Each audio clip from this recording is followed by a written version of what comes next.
Halo semuanya, perkenalkan saya Dari Mulyati dari Program Studi Perpajakan Universitas Jember.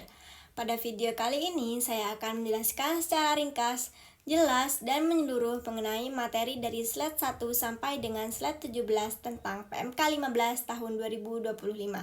Khususnya yaitu terkait pemeriksaan pajak dan berbagai perubahan yang perlu dipahami oleh wajib pajak. Baik, kita mulai dari gambaran umumnya. PMK ini tuh hadir sebagai bagian dari transformasi administrasi perpajakan dan penyesuaian terhadap perkembangan kebijakan global. Aturannya ini dibuat untuk memastikan pemeriksaan pajak itu dilakukan lebih transparan, lebih profesional, dan lebih berkeadilan bagi wajib pajak. Selanjutnya kita masuk ke bagian ketentuan umum pemeriksaan. Jadi di sini tuh pemeriksaan pajak adalah serangkaian kegiatan untuk mengumpulkan data dan mengolah data, keterangan, dan bukti guna menguji kepatuhan pemenuhan kewajiban perpajakannya. Pemeriksaan itu dilakukan oleh pemeriksa pajak atau pegawai DJP atau tenaga ahli yang ditunjuk secara resmi. Jadi pemeriksa pajak itu wajib bekerja secara profesional, objektif, dan sesuai dengan standar ketentuan yang telah berlaku. Dalam ketentuan umum juga dijelaskan dua istilah penting. Yang pertama yaitu pemeriksaan bukti permulaan. Di sini tuh pemeriksaan bukti permulaan adalah pemeriksaan ketika ada dugaan tindak pidana pajak. Yang kedua ada pemeriksaan ulang, yang berarti pemeriksaan yang dilakukan kembali untuk tahun pajak atau masa pajak yang pernah diperiksa sebelumnya. Selanjutnya kita masuk ke slide tentang kewenangan, tujuan, ruang lingkup, dan tipe pemeriksaan. DJP itu memiliki kewenangan untuk melakukan pemeriksaan baik untuk menguji kepatuhan maupun untuk tujuan lainnya, sesuai dengan peraturan perundang-undangan yang telah berlaku. Ruang lingkup pemeriksaan itu dapat meliputi satu atau beberapa jenis pajak, satu atau beberapa masa pajak, atau seluruh tahun pajak tertentu. Jadi di sini kemudian ada jenis pajak yang diperiksa.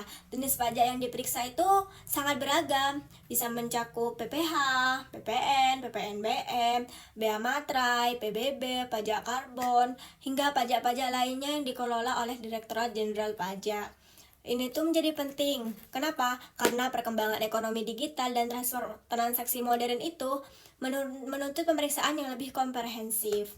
Kemudian yang selanjutnya ada tipe pemeriksaan. Di bagian tipe pemeriksaan ini terdapat 3 jenis, yaitu pemeriksaan lengkap. Di sini tuh pemeriksaan lengkap itu mencakup seluruh pos dalam SPT itu secara mendetail. Kemudian yang kedua ada pemeriksaan terfokus yang di dalamnya tuh hanya menguji pos-pos tertentu. Kemudian yang terakhir ada pemeriksaan spesifik yang dilakukan secara sederhana atas pos tertentu berbasis data konkret.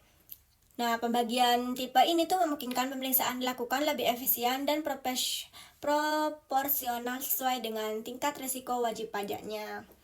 Kemudian yang selanjutnya ada bagian kriteria pemeriksaan. Di slide tersebut tuh dijelaskan bahwa pemeriksaan itu dapat dilakukan jika wajib pajak itu mengajukan restitusi, menyampaikan SPT lebih bayar atau rugi, kemudian melakukan perubahan pembukuan.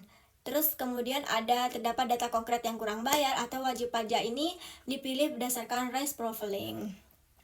Kemudian pemeriksaan itu juga bisa dilakukan untuk tujuan lainnya, seperti misalnya itu penyelesaian keberatan, pencocokan data, penagihan, atau validasi fasilitas perpajakan, dan lain sebagainya.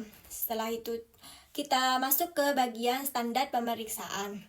Dalam bagian standar pemeriksaan ini ada 3 standar utamanya yang harus dipenuhi. Yang pertama itu ada standar umum, yang kedua ada standar pelaksanaan, yang ketiga ada standar pelaporan.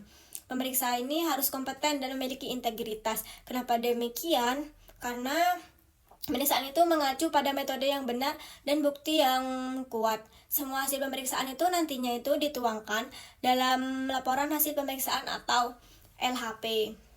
Kemudian bagian berikutnya kita menjelaskan tentang jangka waktu pemeriksaan. dalam PMK 15 tahun 2025 ini, jangka waktu pemeriksaan itu jauh lebih jelas dan lebih ketat dibanding dengan sebelum-sebelumnya.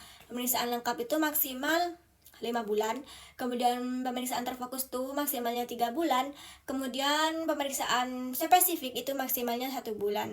Jangka waktu dihitungnya itu sejak DJP ini menyampaikan surat pemberitahuan pemeriksaan hingga penerbitan SPHP.